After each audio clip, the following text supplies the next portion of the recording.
एक स्टॉक है IT sector का मानस जी, हैप्पीएस्ट माइंड। यशदीप ने उसके 40 शेयर खरीदे 1346 पर। इसमें बहुत लंबा समय हो गया अंडर परफॉर्मेंस का, अभी 750 पे आ गया ये।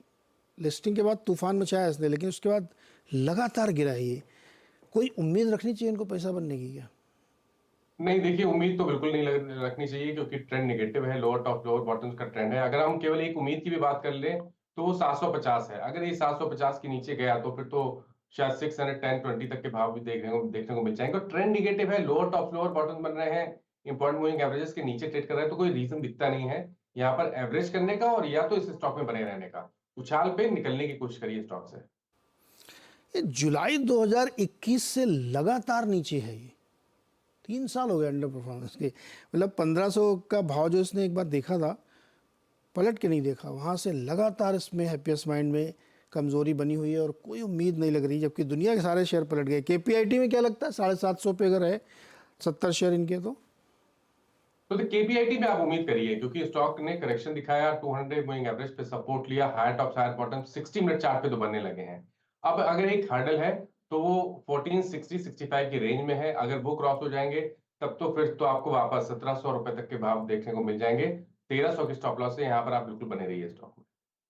KPIT is better happiest mind में तो। अच्छा है, मान लो केपीआईटी तो इनके पास है, हैप्पीएस्ट माइंड में कोई उम्मीद नहीं रही। आईटी में कोई शेयर आपको दूसरा पसंद है क्या?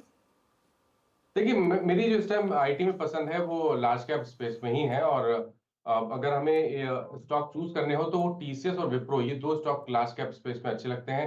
मिड कैप के लिए आई थिंक थोड़ा वेट करिए, और या तो आप बिरला स्टॉक पे ध्यान दे सकते हैं, क्योंकि यहाँ पर ऐसा लग रहा है कि करेक्शन कंप्लीट हुआ है। तो मिड कैप में अगर जाना है तो बिरला स्टॉक में 700 रुपए के स्टॉप लॉस से खरीदारी करने का ट्रेड लेना चाहिए 850 रुपए के टारगेट के लिए।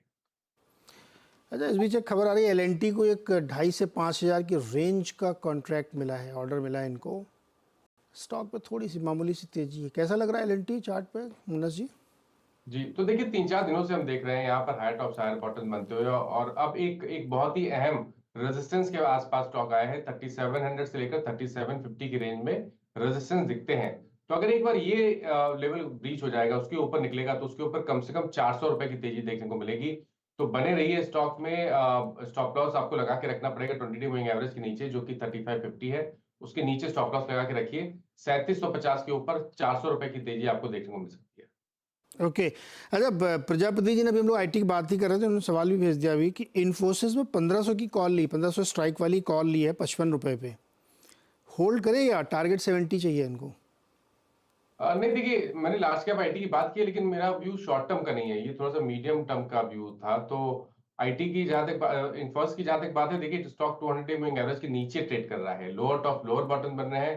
तो यहाँ पर कॉल में ट्रेड लेने का मतलब बनता नहीं है। लेकिन अगर आपने ले ही ली है तो आप एक एक लेवल ध्यान रखिए 1480 का। अगर 1480 के नीचे जाए तो आपको कॉल की पोजीशन से निकलना पड़ेगा। शॉर्ट टर्म का ट्रेंड पॉजिटिव तब होगा जब 1520 रुपए के ऊपर स्टॉक निकलेगा। ओके।